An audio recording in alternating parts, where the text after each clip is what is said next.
La fin des temps et la venue du royaume de Dieu, nous devons nous tenir prêts. Je crois que, dans la Bible, Dieu ne donne pas seulement des doctrines théologiques ou des révélations. Si nous n'enseignons que cela, nous ne remplirions pas complètement ce que Dieu veut pour nous et ne montrerions que l'une de ses facettes. Dieu ajoute toujours des applications pratiques aux doctrines, à la théologie et aux révélations. Je ne crois pas que nous puissions trouver dans le Nouveau Testament une seule exception à cette règle. C'est pourquoi, par souci de fidélité, je veux donner des applications pratiques concernant les vérités que nous avons analysées précédemment. Dieu donne rarement des recommandations. Lorsqu'il a donné les tables de la loi à Moïse, il ne s'agissait pas de 10 recommandations ni de 10 principes, mais bien de 10 commandements. Sachez-le bien, si le maître de la maison savait à quelle veille de la nuit le voleur doit venir, il veillerait et ne laisserait pas percer sa maison. Matthieu 24 verset 43. Le voleur, dans ce texte, symbolise Jésus. En effet, Jésus l'a dit à plusieurs reprises, « Je viendrai comme un voleur ». Un voleur ne prévient pas quel jour il va venir, ni par quelle porte il va entrer, puisque son désir est de prendre par surprise. Jésus n'est pas un voleur, mais il dit à plusieurs reprises qu'il viendra comme un voleur. Et quand il viendra, il prendra ceux qui lui appartiennent. Si nous ne lui appartenons pas, il ne nous prendra pas. C'est pourquoi, vous aussi, tenez-vous prêts, car le Fils de l'homme viendra à l'heure où vous n'y penserez pas. Verset 44, Jésus invite ses disciples à se tenir prêts pour le jour de son retour. Personne ne peut donc savoir la date à laquelle il reviendra. Seul Dieu le sait. Les choses cachées sont à l'Éternel, notre Dieu, les choses révélées sont à nous et à nos enfants, à perpétuité, afin que nous mettions en pratique toutes les paroles de cette loi. Deutéronome 29 verset 29. Dieu tient secrètes certaines choses, dont le moment du retour de Jésus. Il est donc insensé d'essayer de pénétrer dans les secrets de Dieu, puisque c'est voué à l'échec. S'il a décidé qu'une chose doit rester secrète, personne ne pourra la deviner. Le problème, avec les gens qui tentent de percer les secrets de Dieu, c'est qu'ils ne tiennent pas compte des choses que Dieu a révélées. Ils sont tellement absorbés par ce qu'ils cherchent, qu'ils oublient d'appliquer les choses révélées. À Dieu ce qui est caché, aux chrétiens ce qui est révélé, afin qu'ils les mettent en pratique. Le malin peut nous intéresser aux théories des prophéties et nous donner toutes sortes d'interprétations fantaisistes. Ceux cherchant à découvrir les choses secrètes ne font souvent pas ce que la Bible dit de faire. Jésus veut rappeler à ses disciples l'importance d'être prêt en tout temps. Il en va de même pour les chrétiens aujourd'hui. Je m'en souviens d'une fille. À chaque fois qu'elle priait beaucoup, il y avait une chose qui revenait toujours, « Seigneur, aide-nous à nous souvenir qu'il sera trop tard demain pour nous tenir prêts. » Il est dit dans la parabole des 10 vierges, que nous lisons dans Matthieu 25 versets 1 à 12, que seules les vierges sages qui étaient prêtes sont entrées, et que les vierges folles qui étaient en train de se préparer ne sont jamais entrées. Il nous faut donc vivre perpétuellement prêts. Ce n'est pas un fardeau terrible à porter, mais plutôt un état d'être bienfaisant. C'est un état de victoire, un état dans lequel nous nous trouvons lorsque nous sommes vigilants et que nous persévérons dans la prière. Nous voyons ce que Dieu accomplit et nous pouvons suivre ses plans. La recommandation de Jésus à se tenir prêt est fondée sur 4 points. Le premier se trouve dans Luc 21 versets 29 à 31, où il est question d'un figuier.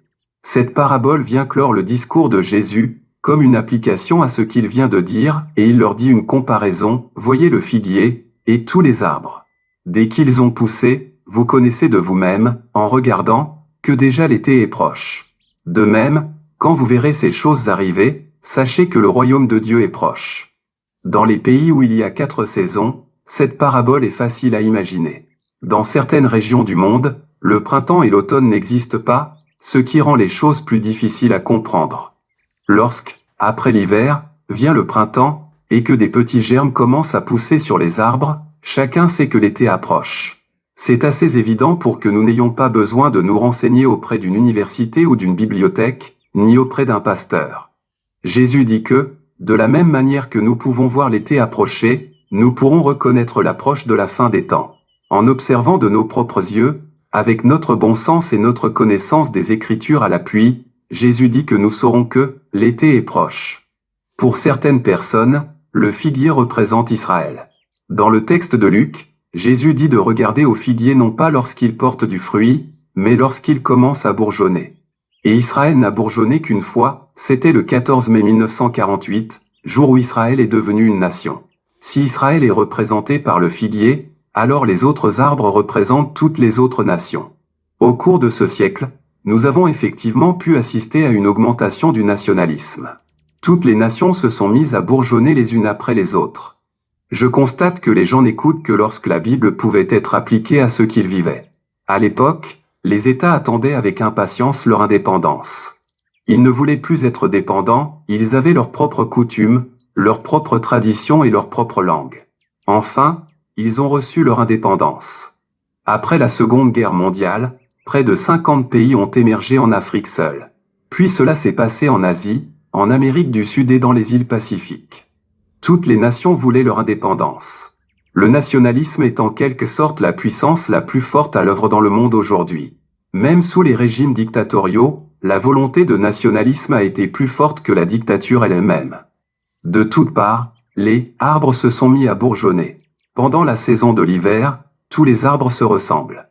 Il est difficile de dire à la vue de l'un d'eux de quelle sorte il s'agit. Mais quand les arbres commencent à bourgeonner, ils deviennent distincts les uns des autres. Jésus dit que c'est au moment où le figuier, suivi par tous les autres arbres, commencera à bourgeonner que nous saurons que l'été est proche. Il est intéressant de voir qu'Israël a, dans un sens, servi de modèle. Les Israélites ont dû se débarrasser de la Grande-Bretagne pour devenir une nation. Le voyant, les autres nations ont décidé de faire de même. Force est de constater que les événements que nous vivons sont bien mieux perçus par la Bible que par nous-mêmes. Je dirais qu'il n'y a à l'œuvre sur la terre aujourd'hui aucune force politique plus puissante que le nationalisme. C'est comme la sève qui monte dans chaque arbre, le fait bourgeonner et se distinguer des autres, chacun avec sa propre culture, ses propres coutumes, sa propre langue, etc. Jésus nous encourage à reconnaître les signes de la fin. Cependant, de nombreux chrétiens ne reconnaissent pas les temps dans lesquels ils vivent, parce qu'ils ne connaissent pas bien les Écritures et ne savent pas appliquer les vérités bibliques aux situations actuelles mondiales. Le deuxième point de la recommandation de Jésus se trouve expliqué dans Luc 21 verset 28, « Quand ces choses commenceront à arriver, redressez-vous et levez vos têtes, parce que votre délivrance approche. » Encore une fois, l'accent est mis sur le commencement des choses. Jésus ne dit pas d'attendre jusqu'à ce que toutes ces choses soient passées, mais bien, quand ces choses commenceront à arriver. Par ces choses, il veut parler, entre autres événements, des persécutions, des guerres, des famines et de la peste. Quand ces choses commenceront à arriver, Jésus nous dit de nous redresser et de lever nos têtes. Il ne s'agira pas de déprimer, ni de commencer à maugréer ou à se plaindre. Au contraire, ce sera le moment de se réjouir parce que notre rédemption se rapproche. Jésus dit que ces choses se passeront dans les mêmes souffrances que celles d'un accouchement. Lorsqu'un couple a décidé d'avoir un enfant et qu'après 9 mois de grossesse, le moment d'accoucher arrive pour l'épouse, le mari n'appelle pas le médecin pour lui dire qu'une chose affreuse est en train de se produire, mais plutôt que sa femme est sur le point de mettre leur enfant au monde. Chacun sait que, pour qu'un enfant naisse, il faut passer par les souffrances de l'accouchement. Il en va de même pour l'avènement du royaume de Dieu. Pour qu'il s'établisse sur terre, il faut passer par toutes ces souffrances semblables à celles endurées lors d'un accouchement. Il ne faut pas s'en effrayer, car elles sont normales. Ceux qui ne se seront pas engagés pour le royaume de Dieu auront de quoi être effrayés et déprimés. Ceux par contre qui attendent la venue du royaume de Dieu, peu importe la dureté des souffrances, ils se réjouiront de savoir que le moment approche. Arrêtez-vous un instant et demandez-vous si vous êtes déprimé ou enthousiasmé. Suis-je assis à lire et à désirer ne pas entendre parler de ces choses terribles? Suis-je en train de me demander si cela va encore durer longtemps? Suis-je en train de louer Dieu pour la venue du bébé? C'est à vous de décider. Le troisième point se trouve dans Luc 21 verset 34, « Prenez garde à vous-même, de crainte que vos cœurs ne s'apesantissent par les excès du manger et du boire, et par les soucis de la vie. » Dans la parabole du semeur que nous lisons dans Matthieu 13 verset 1 à 23, ce sont les soucis de la vie qui empêchent la semence de germer et de donner du fruit. Corrie ten Boom a dit qu'elle venait de se rendre compte à quel point ces soucis pouvaient devenir un péché, puisqu'ils l'empêchaient d'être prête pour le Seigneur. Il nous faut apprendre à nous détacher du monde dans lequel nous vivons, qui s'est donné lui-même pour nos péchés, afin de nous arracher du présent siècle mauvais. Galates 1 verset 4. Quiconque accepte le don de Jésus ne se sent plus attaché aux choses de ce monde, le travail, nos revenus ou la voiture ne nous inquiètent plus. Nous sommes, dans un sens, impliqués tout en étant détachés. C'est pourquoi Jésus dit, dans Luc 21 versets 34 et 35, « Prenez garde à vous-même, de crainte que vos cœurs ne s'apesantissent par les excès du manger et du boire, et par les soucis de la vie, et que ce jour ne vienne sur vous à l'improviste, car il viendra comme un filet sur tous ceux qui habitent sur la surface de toute la terre. Il appartient à chacun de faire son choix. Pour ceux qui ne se seront pas détachés de ce monde, ce jour viendra sur eux à l'improviste. Pour ceux qui auront été délivrés de ce monde, ils ne seront pas pris au piège. Les gens de ce monde ne peuvent y échapper. Seul le peuple de Dieu le peut, pour peu qu'il persévère à veiller et à prier. Dans le verset suivant, Jésus explique comment en réchapper, veillez donc et priez en tout temps. Cela ne veut pas forcément dire 24 heures sur 24, mais simplement qu'il ne faut jamais cesser de prier. Il est écrit dans 1 Thessaloniciens 5 verset 17, « Priez sans cesse ». Nous n'avons jamais fini de prier, car personne ne peut savoir à quel moment le Saint-Esprit va venir nous pousser à prier. Un certain Smith Wigglesworth avait pour principe de ne jamais prier plus d'une demi-heure, et de ne jamais passer plus d'une demi-heure sans prier.